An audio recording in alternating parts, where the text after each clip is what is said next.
మూసీపై BRS నేత కార్తిక్ రెడ్డి కీలక వ్యాఖ్యలు చేశారు. మూసీపై తాను వేసిన కేసును ఎన్జీటీ డిస్మిస్ చేయలేదని, డిస్పోజ్ చేసిందని ఆయన అన్నారు. ప్రధాని మోదీ సబర్మతి రివర్ ఫ్రంట్ చేసిన విధంగా తన పరపతి పెంచుకునేందుకు సీఎం రేవంత్ రెడ్డి మూసీ ప్రాజెక్టు చేపడుతున్నారని విమర్శించారు. కోర్టుకు చెప్పిన వాటిలో ప్రభుత్వం ఏ ఒక్క అంశం చేయలేకపోయినా మళ్లీ న్యాయస్థానానికి వెళ్తామని కార్తిక్ రెడ్డి స్పష్టం చేశారు. ఒకసారి మీరు ఆలోచన చేయాలా, ఎందుకోసం చేస్తున్నాడు మూసీ అనేది ఒక్కసారి ప్రశాంతంగా కూర్చొని ఆలోచన చేయండి. ప్రజల కోసమే, ప్రాంతం కోసమే మూసీ చేయాలంటే ముందు మూసీని శుద్ధి చేస్తాం. మూసీ ఎక్కడ ఇల్లు పోకుండా అటు ఇటు మనం పెద్ద పెద్ద రీటైనింగ్ వాల్ కట్టి మూసీని నిజంగా కూడా మనం మంచి చేయాలన్న ఆలోచనలు ఉంటే ఆ విధంగా చేసే ప్రయత్నం చేస్తాం. కానీ ముఖ్యమంత్రి గారు ఏం చేస్తున్నారు, ఇప్పుడు అటు 100 మీటర్లు ఇటు 100 మీటర్లు, లేదా ఒక దగ్గర అయితే 500 మీటర్ల వరకు భూములు గుంజుకొని దేశంలో సాబర్మతితో పోల్చే ప్రయత్నం చేస్తున్నాడు. అంటే ఒక్కసారి మీరు మళ్ళీ ఆలోచన చేయండి అని చెప్తున్నా. మోదీ సాబర్మతి ఎందుకు కట్టిండు? అహ్మదాబాద్ మంచి కోసం కట్టిండు అనుకుంటురా? కాదు, మోదీ పరపతి పెరగడానికి సాబర్మతి కట్టిండు.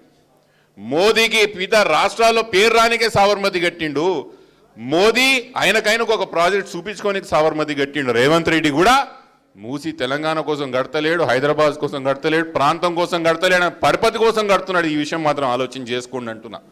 నీ పరపతి పెరగడానికి, నీ పరువు ప్రతిష్టలు పెరగడానికి, మిగతా రాష్ట్రాలను అడ్వర్టైజ్ చేసుకోవడానికి మా ప్రజలు ఎందుకు నష్టపోవాలి రేవంత్ రెడ్డి గారు అని అడుగుతున్నా నేను. ఎందుకు నష్టపోవాలి? మేమెందుకు ఊకాలి చేతులు ముడుచుకొని? బరాబర్ ముడుచుకోం.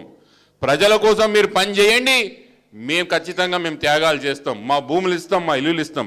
మీ పరపతి కోసం, మీ పేరు కోసం, మీ ప్రతిష్ట కోసం ప్రాజెక్టులు చేస్తే మాత్రం బరాబర్ ఆప్తామని ఆ రోజు కూడా చెప్తున్నా, బరాబర్ ఈ రోజు కూడా కొట్లాడతామని చెప్తున్నా.